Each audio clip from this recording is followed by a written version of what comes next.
하나님은 우주 만물의 조성자이시고 또 그것을 친히 다스리시고 섭리하고 계시죠. 그러한 섭리와 다스림 가운데에서 구원의 섭리에 있어서는 인격적인 존재, 곧 사람을 대부분의 경우에 구원의 사역에서는 사람을 사용해서 그 일을 이루시는 것을 우리가 볼 수가 있습니다. 사람은 불완전하지요. 타락했기 때문에 불완전한 상태 가운데 있지만 하나님께서는 그 불완전함을 고치셔서 사용하시고 오히려 그 사람의 불완전함 가운데 그 연약함 가운데에 영광을 받으시는 것이 하나님의 큰 뜻이다라는 것을 우리가 성경을 통해서 알 수가 있습니다. 또한 그렇게 고쳐지고 쓰임받는 것이 우리들의 모습이기도 하지요. 그래서 하나님께서 그 구원 역사를 이루어 가시는데 우리 성도들을 여기에 부르시고 또 자녀들을 여기에 부르시고 이제 그 사역에 쓰임받는 다 하나님의 도구가 우리는 다 되었다라는 것을 알 수가 있습니다. 그렇게 하나님께서 고쳐서 쓰신 사람들이 성경에도 많이 있지만 그 중에 우리가 한 사람을 꼽아본다고 하면 우리가 사도 바울을 우리가 생각할 수가 있겠습니다. 사도 바울은 장차 유대인의 가장 뛰어난 지도자감이었어요. 가장 명민한 청년이었어요. 가마리알 문화에서 공부하고 히브리인 중에 히브리인이요. 또 가장 뛰어난 율법학자요. 율법을 통달하고 있는 그런 아주 뛰어난 사람이었거든요. 그러나 그가 다메섹 도상에서 예수님을 만나고는 이제 그리스도인들을 잡으러 가던 사람이 3일 만에 그리스도의 도를 전파하는 사람이 되었어요. 그리고 예수님을 만난 이후에는 이제 율법으로 사는 것이 아니라 그리스도의 은혜로만 살아가는 그러한 사람이 되었습니다. 그 이후 사도 바울의 삶은 항상 기근과 핍박과 환난과 위험과 적신과 갇힘과 그가 죽을 때까지 고난의 생애를 살았습니다. 그게 사도 바울의 인생이었어요. 그냥 글로 쓰여진 게 아니라 역사상 증거되는 바울의 인생이 그런 인생이었어요. 죽을 때까지 고난받는 그런 인생이었어요. 그 정도 된다면 이제 어느 정도 나는 그래도 좀 나은 사람이야. 나는 그래도 다른 사람보다는 그래도 나은 인생을 살았어.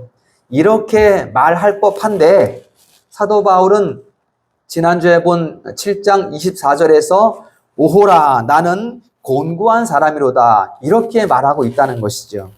무엇 때문에 사도는 곤고하다고 말하는가? 그렇게 은혜 가운데 살아가며 주를 위해 목숨을 바친 그런 인생을 살았는데 좀 괜찮은 인생을 살았다 이렇게 말하지 않고 무엇 때문에 곤고하다고 이렇게 말하는 것일까? 바로 하나님의 율법을 즐거워하는 속사람과 여전히 육체의 소욕을 쫓아가는 겉사람, 그 속사람과 겉사람이 그 바울 사도 안에서 다투고 있기 때문에 사도는 곤고하다 이렇게 말을 하고 있는 것입니다. 그렇게 삶을 살아간 사도가 곤고하다고 했다면 과연 우리는 어느 정도일까? 우리는 말할 것도 없이 곤고합니다. 어제도 우리는 곤고했고 또 오늘도 여전히 곤고함이 있습니다. 날마다 연약함 때문에 몸부림치고 날마다 죄로 인해서 몸부림치고 항상 밝은 빛 아래 거하기를 원해서 빛 가운데 살고 싶어서 빛 아래 있으려고 하지만 어느샌가 또 갑자기 소리 없이 밀려든 이 어둠이 나를 덮어오고 또 어쩔 수 없이 그 어둠 아래 잠시 머물 수밖에 없고 또 그 어둠에서 벗어나기 위해서 눈물로 기도하고 그것이 이제 우리의 곤고함이라는 것이죠. 어둠과 빛 가운데 싸움이 우리의 곤고함이다. 바로 사도 바울이 곤고함이 우리의 곤고함으로 그대로 담겨져 있는 것을 볼 수가 있습니다. 그런데 그 곤고함 가운데 있는 사도 바울이 이렇게 얘기해요. 그리스도 예수 안에 있는 자에게는 결코 정죄함이 없나니, 이렇게 선언을 하고 있어요. 그 큰 공고함 가운데 있으면서 정죄함이 없다, 이렇게 말하고 있어요. 누가? 그리스도 안에 있는 자. 그리스도 안에 있는 자. 왕이요, 제사장이요, 선지자로 기름 부음 받으신 그 그리스도. 모든 의의를 다 이루시기 위해서 이 땅에 오신 그리스도. 그분 안에 있으면 더 이상 곤고함이 없는 것은 아니지만 그 곤고함 때문에 눈물 젖은 인생을 살지는 않는다. 이게 지금 사도 바울의 선포라는 거예요. 무엇으로 우리가 곤고함이 있는데 맨날 슬퍼하지 않고 그 곤고함 가운데에서 새 힘을 얻어서 우리가 살아갈 수 있는가? 무엇 때문에? 바로 약속이 있기 때문입니다. 약속이. 하나님의 말씀에 약속이 있기 때문이에요. 어떤 약속이에요? 빛이 우리를 떠나지 않는다는 약속이에요. 빛이신 예수님께서 우리와 영원히 함께 계신다는 그 약속이 있기 때문에 우리는 곤고함 가운데 있지만 그 곤고함을 떨쳐내고 다시 회복되고 또 기뻐할 수 있는 그러한 능력 가운데 있다는 것을 말씀해주고 있는 것입니다. 그렇기 때문에 곤고함은 있으나 그 곤고함이 우리를 지배하지는 못합니다. 오늘 저녁에 눈물이 있었고 또 내일 아침에 아픔이 있으나 그날 이후에 또다시 회복되는 역사가 우리 가운데 있다는 것입니다. 성령의 역사로 말미암아. 그렇기 때문에 우리는 그 곤고함 가운데 그냥 주저앉아 있지 않는다라는 것을 말씀하고 있어요. 하나님께서 왜 이렇게 우리에게 하시는가? 우리를 자녀 삼으시고 의롭다 하신 법정적 선포가 있기 때문이에요. 선포가 되었기 때문에, 무죄이기 때문에, 자녀가 되었기 때문에 자녀를 붙드시는 거예요. 그냥 저 멀리 떨어져도 내버려두는 것이 아니라 꼭 붙들고 있기 때문에 우리는 그 약속 가운데 거할 수밖에 없다. 여러분, 이걸 생각해 보세요. 하나님께서 우리를 꼭 품에 안고 계신 거예요. 우리는 연약해서 하나님 품이 귀찮아. 난 세상으로 나가볼 거야. 세상이 더 넓어 보여. 자꾸만 벗어나려고 하지만 하나님께서 놓아주시지 않는 거예요. 이게 은혜이지요. 세상에 빠지지 않도록 우리를 꼭 안고 계신다. 그렇기 때문에 우리의 아픔과 우리의 눈물이 풀어지는 역사가 있는 거예요. 하나님 품 안에 있기 때문에 우리를 꼭 끌어안아서, 아기가 막 발버둥 치지요. 엄마 품에서 나가고 싶어서. 근데 엄마는 안 놔주지요. 찾길에 위험하니까 꼭 끌어안고 있죠. 그처럼 하나님께서 우리를 안고 계시단 말이야. 위험 가운데 나가지 않도록 우리를 꼭 끌어안는다. 그 끌어안는 수준이 어느 정도의 수준이냐? 정죄함이 없는 수준까지입니다. 너 잘못했어? 너 매 맞아야 돼. 이게 아니라 그냥 안아주시는 거예요. 무슨 말입니까? 우리의 죄까지 가져가 주시는 거예요. 정죄함이 없는 수준까지 우리를 꼭 안고 계신다. 그래서 우리에게는 더 이상 죄를 묻는 정죄가 없어요. 너 잘못했지? 너 혼나야 돼. 너 어저께 이거 했지? 매 맞아야 돼. 이런 정죄가 없어요. 분명히 잘못은 있고 죄는 있지만 그 죄를 묻지를 않는다는 거예요. 하나님께서 내 자녀이기 때문에 엄마가 아이를 그냥 안고 있듯이 어떻게 하든지 옷도 기저귀를 적시든지 무엇을 하든지 그냥 엄마가 꼭 아이를 안아주는 것처럼 하나님께서 우리가 무슨 죄악 가운데 있든지 어떤 실수 가운데 있든지 우리를 꼭 안아주신다라는 것입니다. 언제까지? 끝까지 우리의 생이 다하기까지 우리를 용서하시고 우리를 이해하시고 우리를 살피시고 마지막 순간까지 이끌어주시는 우리의 하나님이시다. 이것이 오늘 사도의 선포가 되는 것입니다. 이렇게 정죄함이 없는 성도의 본질은 무엇이겠는가? 역시 사도 바울의 서신 가운데 나타납니다. 우리는 정죄함이 없는 하나님의 자녀들인데 우리의 바탕이 무엇인가? 옛날에 우리 바탕은 죄가 바탕이었죠. 지금 정죄함이 없는 상태에 있는 우리 성도들의 바탕은 무엇인가? 사도 바울이 로마 감옥에서 쓴 서신들이 있습니다. 에베소서, 빌립보서, 골로새서에 보면 이제 성도들을 위한 기도가 나와요. 거기에 보면 성도의 본 바탕이 무엇으로 깔려 있는가를 우리에게 말씀해 주고 있어요. 그 중에 우리가 하나만 보겠습니다. 골로새서 1장 한번 찾아보겠습니다. 우리 성도의 본질, 본 바탕, 골로새서 1장 9절부터 보겠습니다.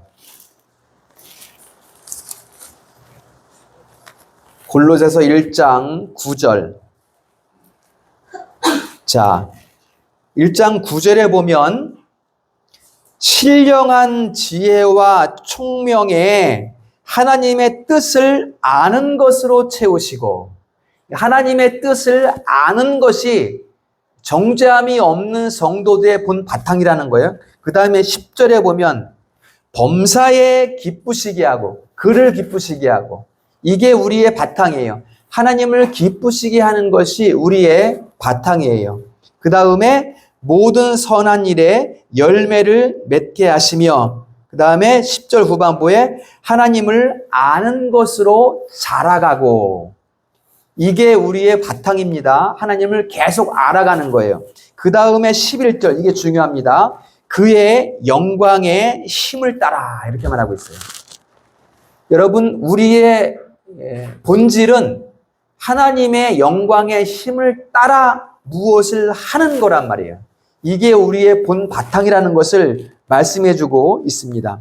자, 이 내용을 보면, 자, 우리가 어떤 상태가 되어야 하고 어떤 상태가 되어 있는가를 말씀해 주는 거예요. 이게 지금 감옥에 갇혀 있는 사도 바울, 자기 자신의 모습에 비추어 성도들에게 하는 말이란 말이에요. 그러니까 지금 우리의 모습을 말하고 있는 거예요. 어떤 모습이냐? 우리는 하나님을 아는 것으로 채워져야 돼요. 우리는. 그 다음에 우리는 범사에 하나님을 기쁘시게 하는 그러한 사람이 돼야 돼요. 그게 우리의 모습이에요. 내가 아이고 해야 되는데, 힘들게 해야 되는데, 이게 아니라 그냥 그렇게 되는 사람들이라는 거예요.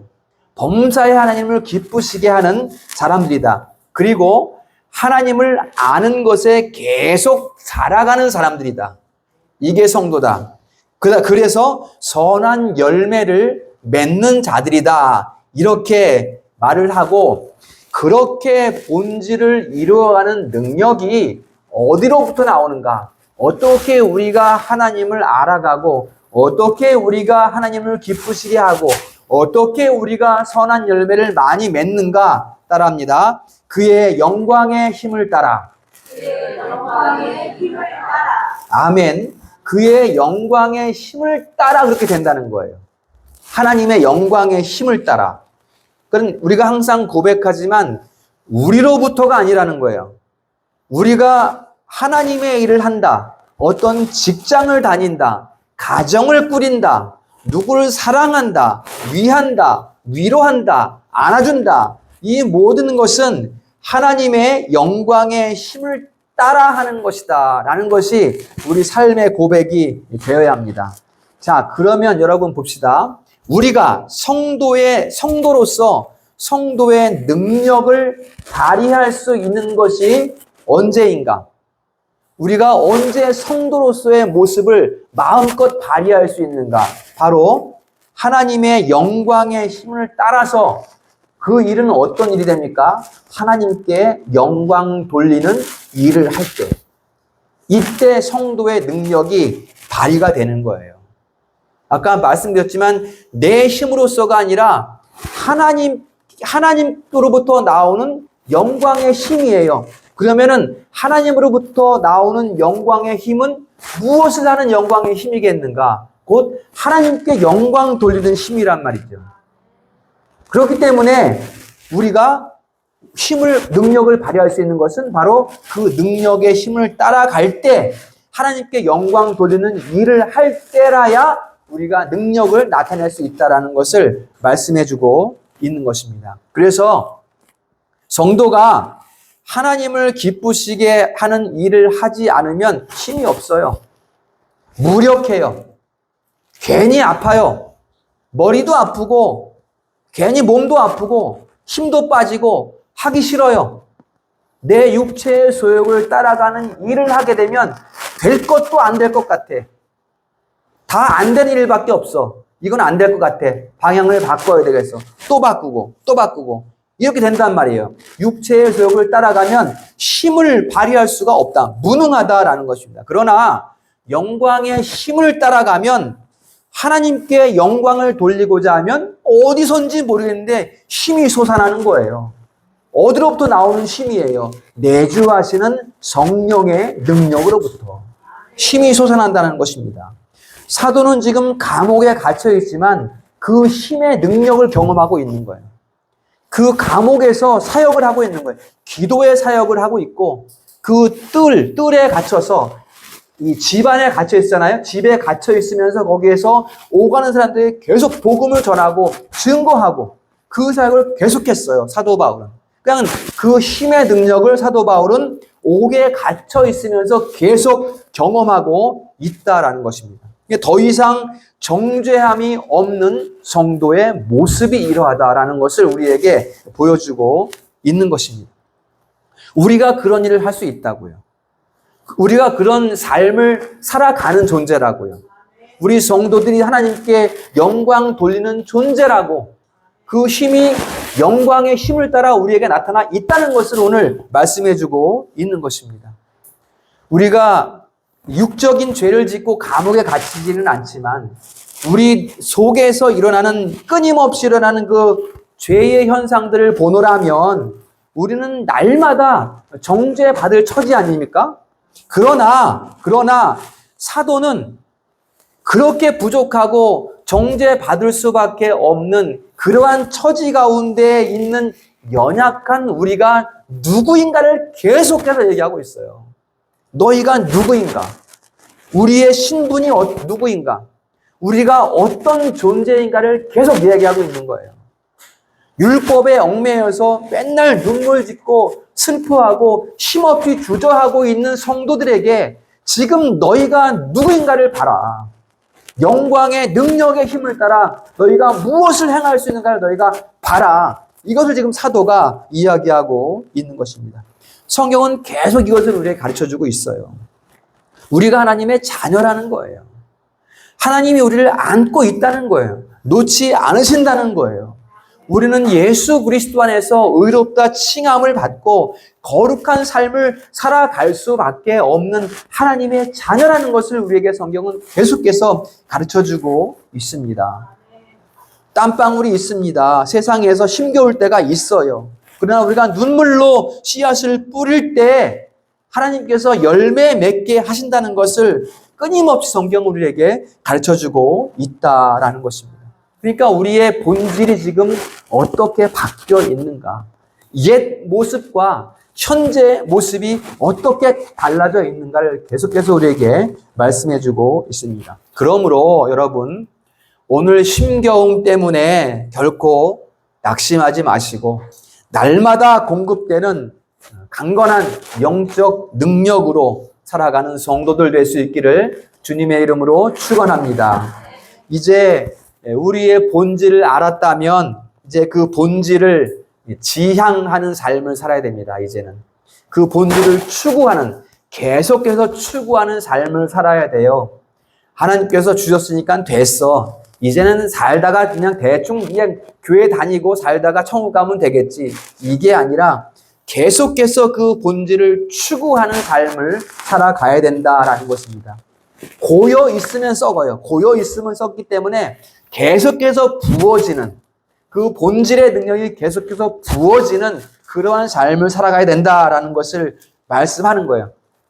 우리는 우리의 신분과 능력을 따라서, 그 하나님의 능력을 따라서 우리가 이 땅을 그 능력으로 살아갈 수 있다는 거예요. 그렇기 때문에 계속 우리는 그것을 공급받아야 한다라는 것입니다.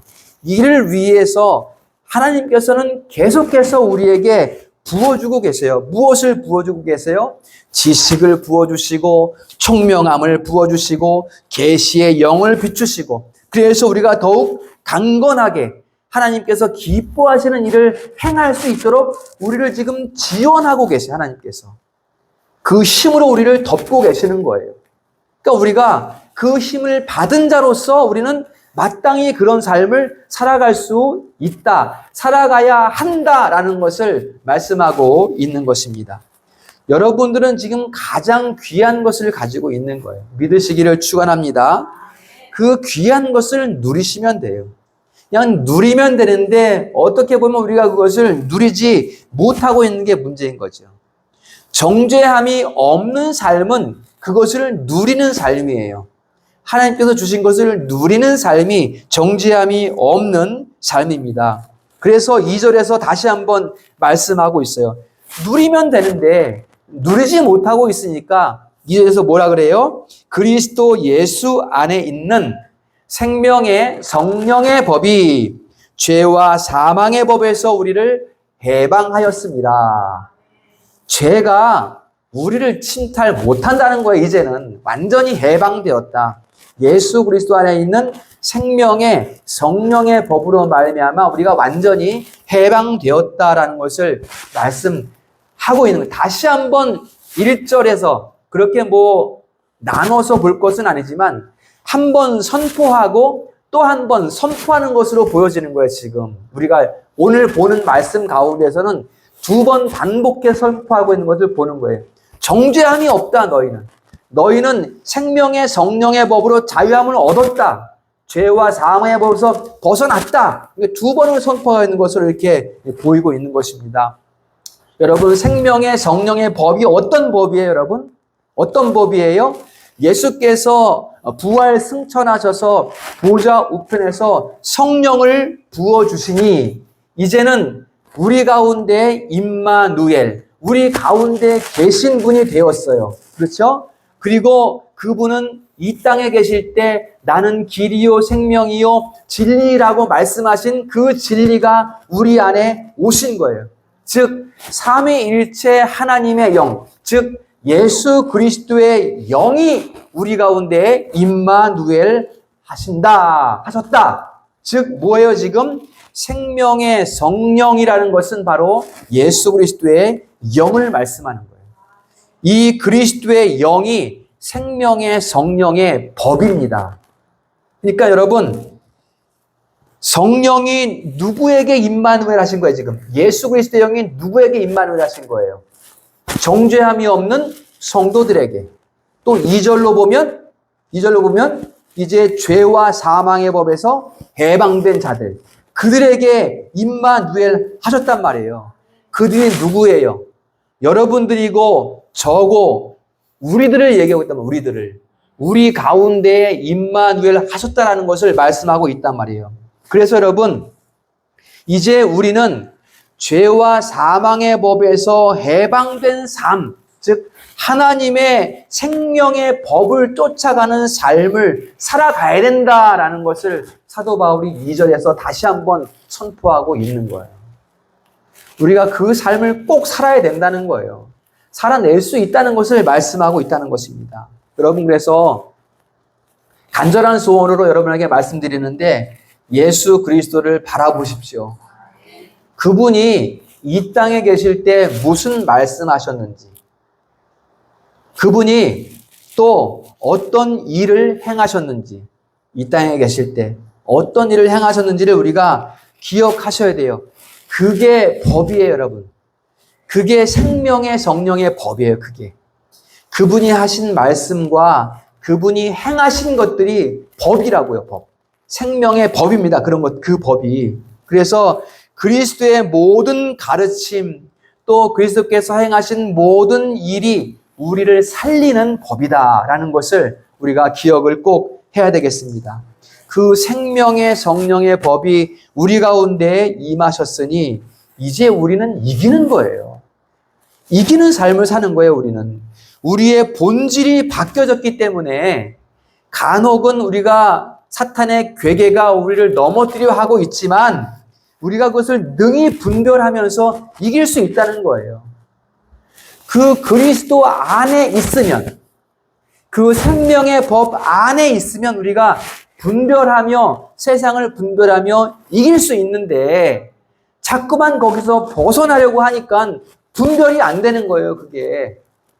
자꾸만 어둠으로 향하고 어두운 일을 행하고 그렇게 되는 거예요. 누려야 되는데, 생명의 성령의 법을 누려야 되는데 누리지는 않으려고 하니까 자꾸만 어둠으로 빨려 들어간다라는 것입니다. 여러분, 우리의 본질은 바뀌었어요. 본질에 맞게 살아야 돼요, 우리는. 우리는 빛에 거하는 사람이 자꾸만 어둠으로 가려고 하니까 자꾸만 주저앉고 힘이 없어지는 거 아니겠습니까? 빛으로 나오면 힘을 얻게 되는데 빛으로 나아가는 성도들 되시기를 축원합니다. 능히 분별하며 이길 수 있기 때문에 날마다 우리가 기뻐할 수 있고 감사할 수 있고 찬송할 수 있게 되는 것입니다. 여러분, 분명 힘들고 어려운 순간들이 없지 않아요. 그러나 성도의 마땅한 바는 영광의 힘의 능력으로 말미암아 좌절하지 않는다. 주저하지 않는다. 하나님께서 친히 우리에게 은혜를 베푸시고 그 은혜를 따라 친히 행하심으로 말미암아 우리를 통해서 영광을 받으신다라는 것입니다. 우리가 그 길을 따라 걸어가야 돼요. 하나님께서 우리 안에 행하시는 그 걸음을 우리가 걸어가야 된다고요. 하나님께서는 행하시기를 원하시는데, 내 안에 행하시기를 원하시는데 내가 자꾸만 거부하니까 슬픈 일을 맞닥뜨리게 되는 거예요, 여러분. 거기에서 우리는 일어서야 됩니다. 하나님께서 이끄시는 걸음을 걸어가셔야 돼요. 여러분, 그래서 참 신기한 것이 무엇입니까? 하나님께서는 우리가 원하는 것, 우리가 하고 싶은 것을 명령하신다는 거예요. 우리가 하고 싶은 것을 명령하셔서 우리 가운데서 그것을 친히 이루신다는 것입니다. 참 신기하지 않아요, 이런 것들은? 그렇지 않습니까? 우리가 원하는 것이 있는데 나는 할 수 없어요, 나는 못해 라고 포기하고 있는데 하나님께서는 그것을 명령하시고 그 명령하신 대로 우리 가운데 이루셔서 우리를 통해서 영광을 거두시고 또 그것을 우리의 상급이라고 해주시고, 여러분, 그러니까 우리의 능력은 어디에 있어요? 하나님의 말씀하신 것에 아멘하는 것이 곧 능력인 거예요. 그 아멘 가운데에서 하나님께서 이 일을 행하시는 거예요, 여러분. 내가 할 수 없는 것을 주께서 명령하실 때 우리가 아멘하면 하나님께서 그것을 친히 이루심으로 말미암아 우리가 하나님께 영광을 올려드리게 되는 거예요. 이게 여러분 우리 인생의 목적이잖아요. 제일 되는 인생의 목적. 우리가 하나님께 영광을 어떻게 올려드리는 것이 아니라 우리가 아멘함으로 말미암아 하나님께서 친히 우리 가운데 이루심으로 우리가 하나님께 영광 올려드리게 하신다. 그것을 받으신다라는 것을 말씀을 하고 있는 것입니다. 그래서 여러분, 우리는 주저하는 심령이잖아요. 할 수 없는데, 안 되는데, 불가능한데 이런 심령이잖아요. 우리는 여기에 하나님의 명령이 떨어지기를 기도하십시오. 하나님 말씀해 주십시오.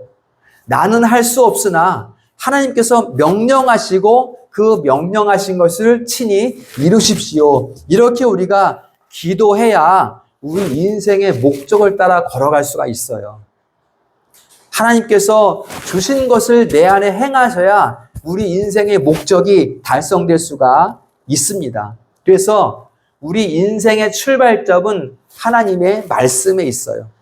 하나님의 명령이 우리 인생의 출발점이 되는 것입니다. 여러분, 우리는 여호와께서 이루실 도구들, 나를 통해 이루실 도구들을 다 받았어요. 우리는 이미 하나님의 지식을 받았고요, 또 하나님을 아는 지식을 받았고요, 또 총명함을 받았고요. 이미 다 받았고요. 또 계속해서 공급받고 있습니다. 그래서 우리는 영적인 부자들이에요, 여러분. 이 부자 된 것을 누리시면 됩니다. 누리시면 돼요. 우리 성도들 하나님의 법이 내 앞에 딱 떨어지거든 그것을 두려워하지 마시고 두려워 떨지 마시고 그 말씀을 가지고 약속을 붙드십시오. 약속. 그 말씀 안에 있는 약속을 붙드셔야 돼요. 하나님이 우리에게 말씀하실 때는 내 마음에 찔림이 있어요. 그렇죠? 찔림이 있으나 그 찔림보다 더 큰 약속이 있어요. 그 약속을 붙드셔야 돼요. 찔림이 두려워서 말씀을 멀리하면 복을 받을 수가 없어요. 하나님께서 약속하신 복을 받을 수가 없습니다. 하나님 말씀이 우리를 찔러서 쓰라리게도 하시지만 그 말씀에는 생명의 성령의 법이 역사하시니 하나님의 말씀하시면 그것이 복인 줄 알고 그냥 받으시면 돼요. 아멘 하시면 되는 거예요.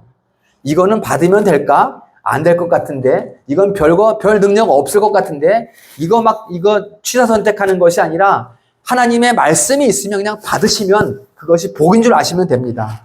우리는 이미 생명의 성령을 받았습니다. 그러니 이제 더 이상 연약함 가운데에서 신음하지 마십시오. 주저앉아서 울지 마시라고요. 하나님께서 본질적으로 새롭게 하신 은혜를 감사하고 그것을 믿음으로 나아가는 성도님 되시기를 축복합니다. 오늘 이 말씀을 꼭 붙드시고 이제 여러분 정죄의 수준에 머물지 마시라고요. 나는 죄졌어, 나는 못 써, 안 돼. 이런 정죄의 수준에 머물지 마시고 그 너머에 있는 영광의 힘의 능력을 따라 사는 우리 성도들 다 될 수 있기를 주님의 이름으로 축원합니다. 기도하겠습니다.